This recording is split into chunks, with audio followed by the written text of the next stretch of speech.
Sagittarius, tignan po natin kung ano yung mensahe para sa'yo pagdating sa kaperahan. Keep in mind po na ito ay general reading lamang, so hindi po lahat ay makaka-relate, so be open-minded. Sa mga hindi pa po nakasubscribe dito sa ating channel, please subscribe na po kayo and pa-like na din po ng ating video.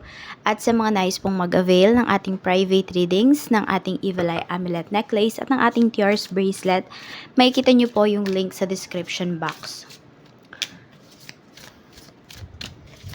Tapos, kung di po kayo makaresonate dito, try nyo pong panoorin yung inyong other signs kasi pwedeng mas dun po kayo makaresonate yung inyong Moon, Rising, or Venus sign.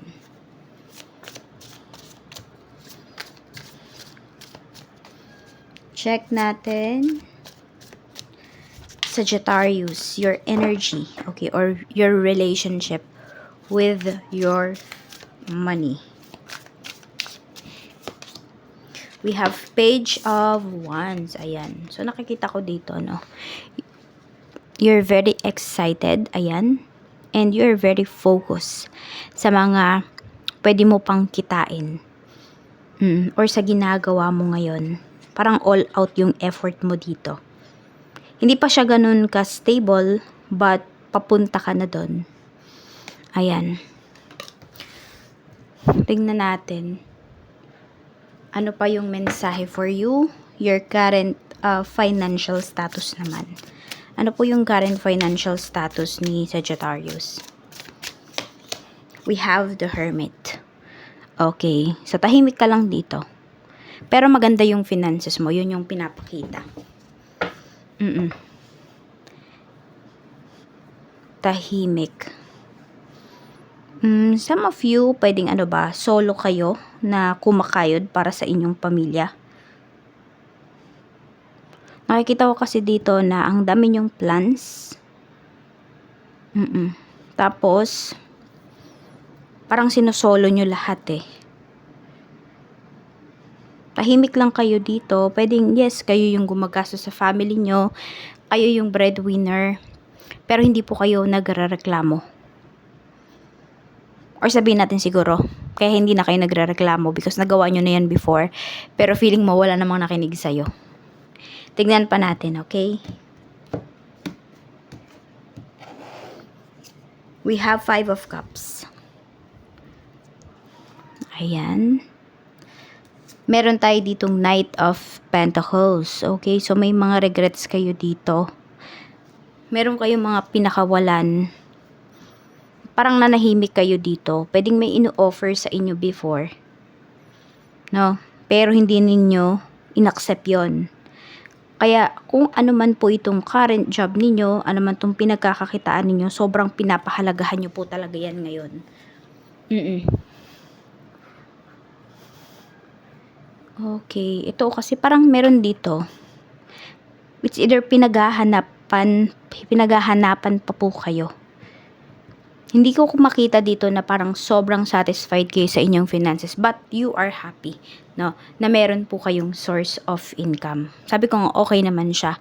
Yun nga lang siguro dahil yung iba sa inyo, marami kayong gastusin, kaya pwedeng in a way or somehow na-frustrate kayo. So tingnan po natin ano ba yung mga main cause ng financial problem mo.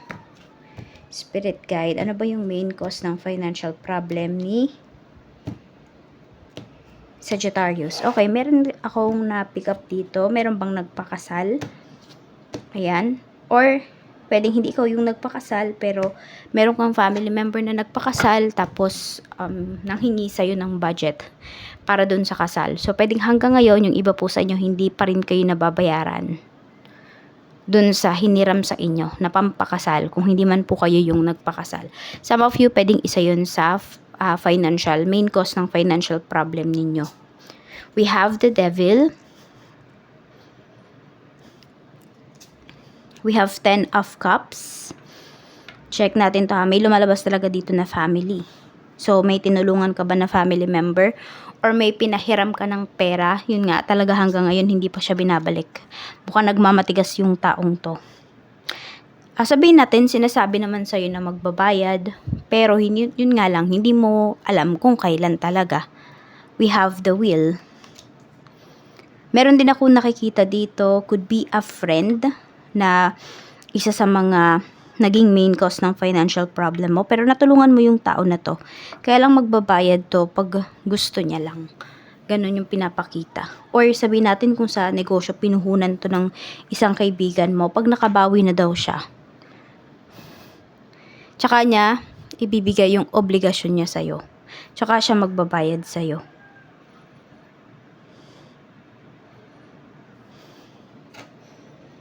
Ten of Wands. Ayan, nai-stress tuloy yung iba sa inyo. Dahil dito, we have the Chariot. Meron po dito, pwedeng napilitan pa kayong, ayun, napilitan kayo dito na may inaccept kayo na isang trabaho na hindi nyo talaga gusto. Meron naman dito, umalis kayo sa work. Na naghanap kayo ng mas magandang trabaho, mas malaki yung kita. Kasi dahil dito nga sa issue na ito. Meron din ako nakita na nakapagsanla ng bahay. So, pwedeng hanggang ngayon po, binabayaran nyo pa yon. Basta parang may sinanla kayo. Pwede rin alahas yan. Yung iba naman po sa inyo. Tingnan natin, okay, ano ba yung mga positibo na pwedeng maganap pagdating sa iyong kaperahan. Positive energy po, Spirit Guide. Meron tayo ditong 4 of Cups. Meron tayo ditong 7 of Swords. So, ayan. Ito din yung energy na yun eh. Sinasabi lang sa'yo ni Universe, no? Na embrace mo kung ano yung mayroon ka ngayon. Okay? At magsasucceed ka dyan. Kaya lang need mo muna talagang manahimik. So, Sagittarius, kapag may pera talaga kayo, you don't need to announce it to other people. Yung kahit sasabihin mo lang, uy, kumita ako ng ganito ngayon. Huwag mo nang ipaalam kasi pwede po na nai-evil eye yan. O kaya naman, di nga kayo ma-evil eye, lapitin naman kayo or maging lapitin kayo ng mga mangungutang. So, yun po yung iwasan ninyo. We have King of Cups. Yan. So, may katahimikan talaga dito na kailangang mangyari para sa kaperahan mo. And this is a positive energy. Yung mga goals mo, ayan, yung mga gusto mong ma-reach, makukuha mo talaga siya. Some of you, 7 days or 7 weeks from now, meron kayong marireceive na offer. Nasa sa inyo na lang yun kung tatanggapin nyo ba yung offer na yun or hindi. Tingnan natin yung negativities naman. May offer sa inyo dito eh. You know, yung 4 of Cups natin. Check nyo rin ha. I mean, weigh things up. Kasi baka mamaya, yung hinihintay ninyo, yun yung hindi dumating. Pero ang bibigay sa inyo dito ng universe is yung kailangan nyo talaga. Pwedeng mas higit pa dun sa hinihiling po ninyo. Negativities naman na pwedeng mangyari sa kaperahan mo. We have the Sun. Kaya nga sabi ko sa inyo, kailangan yung tumahimik dito. Kasi ayan o, merong good news, diba? So pwedeng pag sinabi mo yung good news na yon, ang mangyari nga, maging lapitin ka dito. 6 of Swords. Tingnan natin. We have the Star.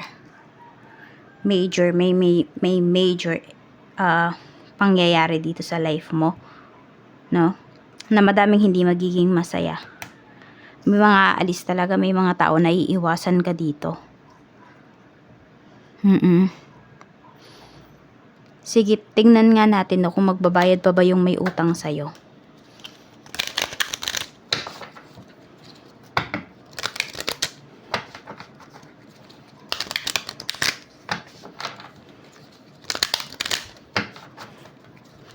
Magbabayad pa ba yung may utang sa'yo? Pili ka 1, 2, or 3. 1, 2, or 3. Isa lang po yung piliin nyo.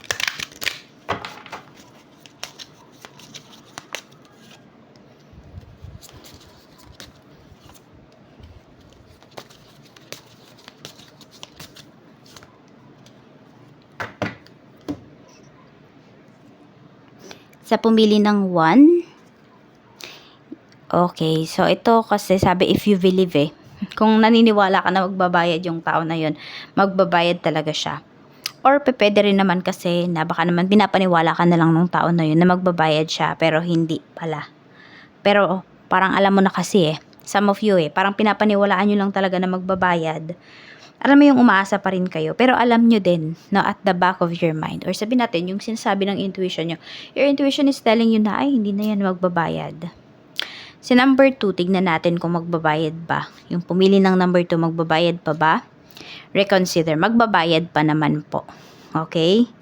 Ayan. Tsaka mukhang magkakausap pa kayo ng taong to. Mas magiging maayos yung parang next na pag-uusap ninyo.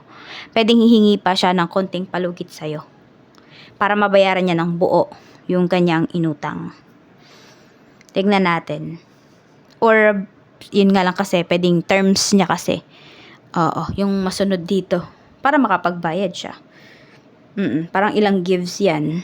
Check natin. Sa number 3 po, magbabayad pa ba? As your angels. Okay. So, yan, yung iba sa inyo kung matutulog kayo mamayang gabi. As your angels, about dun sa kung sino man. Sabihin mo yung pangalan ng tao.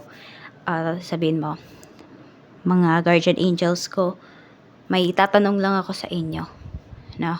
Pwede bang ipakita mo sa akin sa panaginip kung magbabayad pa ba si? Sabihin mo yung pangalan. No? Pag nakita mo siya, or pag about pera yung napaginipan mo, okay, magbabayad yan. Or fruits, something fruits, ayan po, matamis na prutas ang napaginipan mo, magbabayad yan. At kung napaginipan mo mismo yung tao, magbabayad yan. Pero kung walang darating sa panaginip mo within 5 days, no, na tinanong mo yan, or after mong itanong yan, hindi na talaga magbabayad yan. No, o bahala na kayo kung ano yung gusto nyong, yung gusto ninyong sign na hingin. Para malaman lang kung magbabayad yung tao na to. Diba ngayon, kayo yung nahihirapan. Kaya mahirap talagang magpautang. Kasi may mga tao talaga na hindi good payer. So, ayan, tignan po natin opportunities na dapat mong i-consider. Business ba yan? Work? Tignan natin. Okay. So, parang ito is long desire nyo na ito. 8 of Wands. Meron po dito. Parang napapag-usapan siya before pero hindi nyo talaga napopursue. So, pwedeng this time, ayan po, i-pursue nyo na. Pwedeng ito ay business for some of you. Or pwede rin naman, baka meron kayong career path na gustong puntahan, na gustong i-pursue. Ayun, okay naman siya. Mapag-uusapan naman daw po. Tingnan natin ano ba yung mabe-benefit mo dyan. Positive kaya or negative yung mabe-benefit mo. Let's see. We have judgment. Ito, makikilala yung iba sa inyo. Pwede maging famous kayo. Madaming tao dito na hahanga po sa inyo. Mas tataas po yung inyong self-confidence. Mas makikilala kayo mas yun yung nakikita ko dito. O magkakaroon kayo ng pangalan, okay? Bigating pangalan. Pagdating dito sa industry na ipopursue po ninyo. Yan. So, syempre, kasunod na din yan is pera. Pero nandun talaga yung gagalangin ka ng mga tao. Ayan. Parang marinig pa lang nila yung pangalan mo or yung kung negosyo man nga yan, produkto mo is, alam mo yun, nagbibigay ka na kagad sa kanila ng happiness.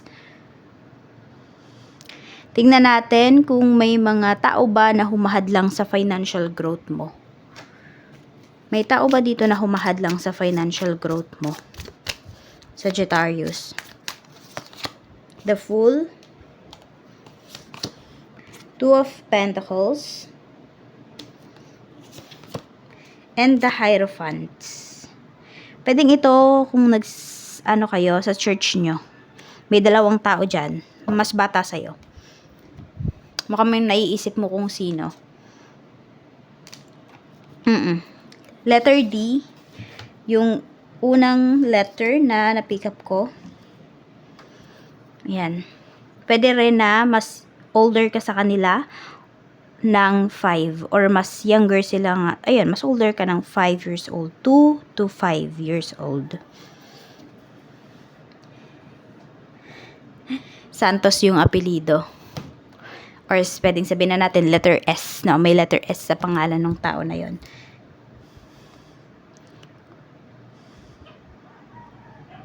Tapos, mahilig uminom ng tea.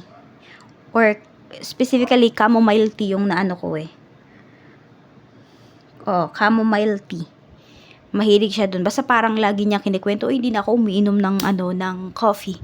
Ang iniinom ko na ngayon, ganito, ganyan. Kasi mas ganito, ganyan. Sinasabi niya pa yung mga benefits. Yun yung nakikita ko dito. Ayan po. Isa yun sa humahadlang sa financial growth mo. Wala man siguro yung ginagawa physically, ano. Oo. Pero pwedeng, ayan po. May nasasabi din yun about sa'yo. Yung nakukontra ba niya, no? Kaya nga, sabi nga dito, need mong manahimik. Yun yung sinasabi sa'yo, Sagittarius. So, D, tapos Santos, and Chamomile. Yan po yung, sabihin natin, sign, no? Or palatandaan dun sa tao na yon. Tingnan po natin ano pa yung mensahe for you.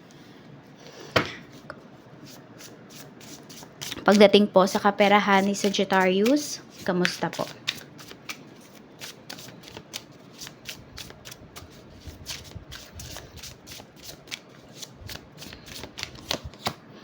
We have meditative stillness. Ito din yun, no? Embrace stillness to cultivate serene mindfulness and deep presence. Serenity, mindfulness, and presence. Ayan. So, mas nakakapag-isip ka talaga, Sagittarius, kapag mag-isa ka lang. So, pagtahimik ba yung paligid mo? Yan. Check natin ano pa yung mensahe for you.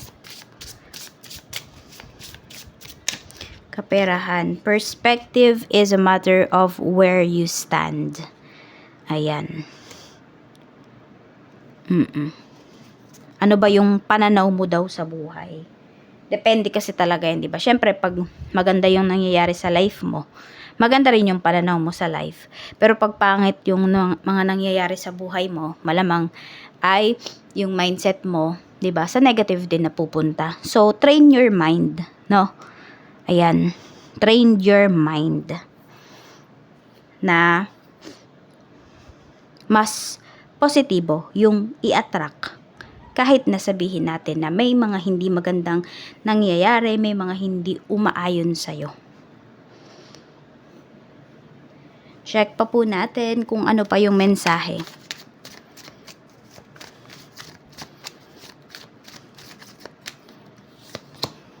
Fertility.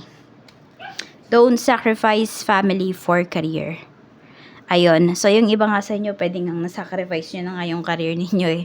Dahil sa family. Itong family na sinasabi sa inyo dito, no?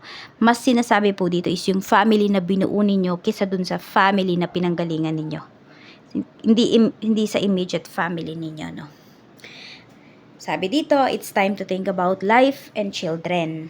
So, yung iba po sa inyo, baka meron dito napapabayaan nyo na yung mga anak nyo, kakatrabaho. Kasi yung iba sa inyo dito, meron na kayong sariling pamilya, pero nagsusuporta pa kayo sa immediate family ninyo, nanay, tatay po ninyo. So, di kayo makapag-focus. Ang nangyayari, may nasa-sacrifice kayo. At ang nasa-sacrifice nyo dyan is your time, your bonding with your children. Kaya pag-isipan nyo po. Hindi masamang tumulong, basta limit lang talaga. Check po natin ano pa yung mensahe for you. Sagittarius. Desire.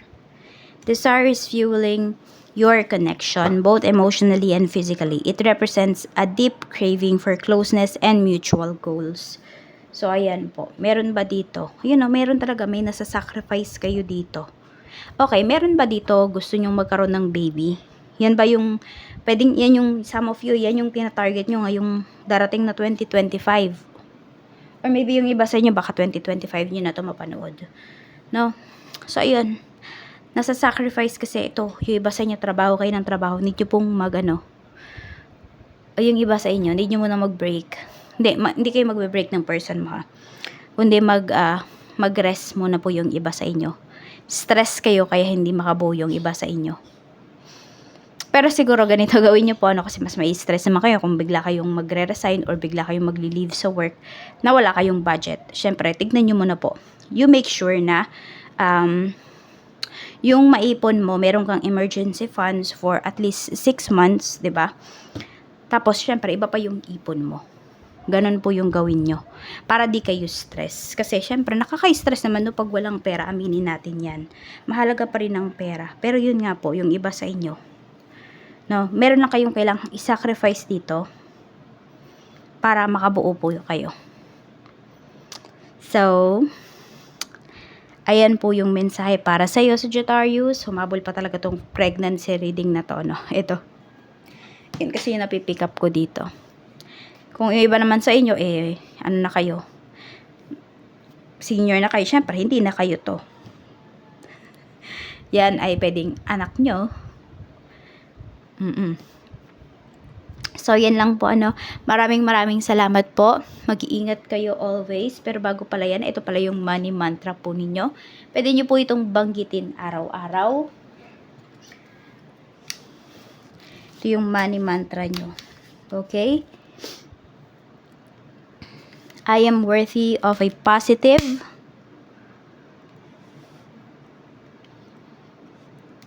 cash flow. I am worthy of a positive cash flow. I am worthy of a positive cash flow. Type nyo din po yan. Ano po? Type nyo 3 times. Type nyo 3 times. Tapos sabihin nyo din 3 times. Ayan, cleanse natin yung space, yung energy. Claim nyo na po yung mga positive energies dito sa reading natin. At kung di po kayo makaresonate, try nyo nga pong tignan yung inyong other signs. At kung may mga negativities dito, reminder po yun sa inyo ni universe. Wala pong masama kung papakinggan po ninyo. Kasi meron dito, tsak pag kunwari medyo negative yung sinasabi, pino-forward nyo. Hindi nyo tuloy naririnig yung buong mensahe. Malay nyo para sa inyo yon, no? Or mahalaga pala yon. Okay, siksik, liglig at tumaapaw at more money to come para sa inyo, Sagittarius.